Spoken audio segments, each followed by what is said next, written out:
Lakini kwa sasa tuelekee mji wa Narok ambao una sehemu maarufu ambapo wakazi na vile wasafiri hukutana kila siku. Sasa fomu huwa sio chakula tu, bali ni supu ya kipekee wanayoitaja kuwa ya miujiza. Kwa shilingi 50 tu mtu hupokea kikombe cha supu ambayo wengi wanaamini huongeza nguvu na kuleta hisia tofauti mwilini. Kwa mengi zaidi, twende kwa mwandishi wetu Toby Meso aliyezungumza na wale wanaoienzi supu hii kwa hali na mali. Twende kazi baba. Shukran sana studio. Hapa Narok ni Moshi, nyama choma na supu ya miujiza. Ni katika mahali hapa ambapo wakazi huwa wanakutana ili kuweza kula, kuzungumza na kuburudika. Ningependa kuungana na baadhi ya wakazi hawa ili waweze kutueleza siri ni nini ya hii supu na nyama choma. Ungana nami. Kuna supu ya miujiza ambaye inatengenezwa hapa, ambaye sisi wote tunakuja kuitafuta hiyo supu kwa sababu ni mzuri, kwa sababu inapikwa na dawa za kienyeji ambazo zinatengeneza mwili. Supu yenyewe inasaidia kwa sababu inanyorosha misuli na tutaishi muda mrefu bila kwenda hospitali kwenda kutafuta matibabu.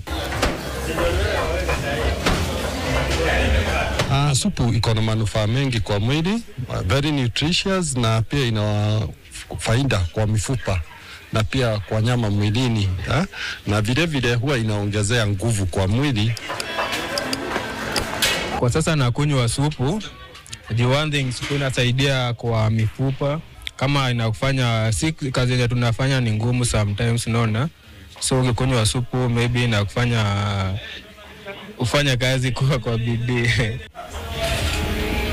Hii supu yetu ni supu ya miti. Hii miti yetu ya kawaida, natural trees, ambaye tunachanganya na supu ambaye inasaidia mwili hata unakuwa na nguvu. Tuko na supu ya dawa, inasaidia mostly kwa wanaume kwa nguvu, kupata nguvu za kiume.